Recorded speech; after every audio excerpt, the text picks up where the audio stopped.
I'm Mitchell Harper, co-founder and co-CEO of BigCommerce, and welcome to episode number 5 of my video blog, Using Surveys to Sell More Online. So just because you sell online, it doesn't mean you should look at yourself as an internet company. Although you might not physically sell to people as you would if they were buying from your retail store, communication with customers is still as important, even more so when you sell only online. So one of the best ways to improve the revenue of your online store is to survey customers who have already bought from you. You can then take the top reasons they bought from you and use them in your marketing campaigns to attract even more customers. So a quick 5-question survey can also give you some real insight into problem areas which you can address to increase your sales if things aren't going so well.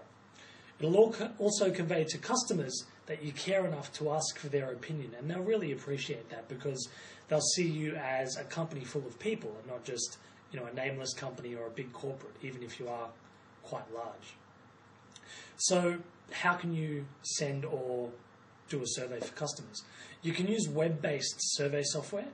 We use surveymonkey.com. It makes it really affordable and you can send them out via email. Customers can answer your survey using their web browser, so it's all online, and then you can view their responses to see what they do and don't like about your online store. So how would you actually go about creating the questions to include in your survey? The easiest way, which will guarantee the most responses, is to keep the survey short and use multiple choice questions, so customers don't really have to think too much. They're probably strapped for time and they don't want to give you an essay, they just want to click a few radio buttons or check boxes. So, luckily I've put together the 5 questions I'd recommend you use in your survey, and we'll look at those now. So, the first question is, what is the main reason you chose to buy from us? So, possible choices here for answers would be lowest price, free shipping, fastest shipping, biggest product range, a referral from a friend, or the fact that they're already a customer. You can add your own options here as well. Question 2, would you recommend us to a friend? Dead simple question, yes or no. Now, if you haven't heard of the Net Promoter Score, you should take a look at that. It's a way to measure the success of your business, and basically it groups customers into 3 separate groups, evangelists, in the middle, and those who would never buy from you again. So it's called the Net Promoter Score. Take a look at that. Okay, so would you recommend us to a friend? Yes or no? If they choose no, then you'll want to make sure you ask them why. It can give you real insight into the overall buying experience and can bring up any problems you might not even know existed. If you're the boss and you've got a staff of 5 or 10 or 20 or 100 people who ship and pack the orders, you're not on the floor every day, so you're not at the front line and you don't see the problems that might be occurring without you even realizing. So that's a good way to see them there. Question 3, would you buy from us again? As above, it's a yes or no question. If they choose no, you really need to ask why. That could be the most important question you'll ask. Question 4, what's the one thing we can do to keep you coming back? So for this question, I just included text box where they can type in their answer. You'll be surprised at the suggestions you'll receive for the question, and a lot of the time you'll see that tiny changes to the way you do business can result in a massive increase in revenue. The final question you should ask is for their email address or phone number so you can follow up with them. Make that question optional, so some people might not want to give you their personal details, which is fine. They might want to remain anonymous.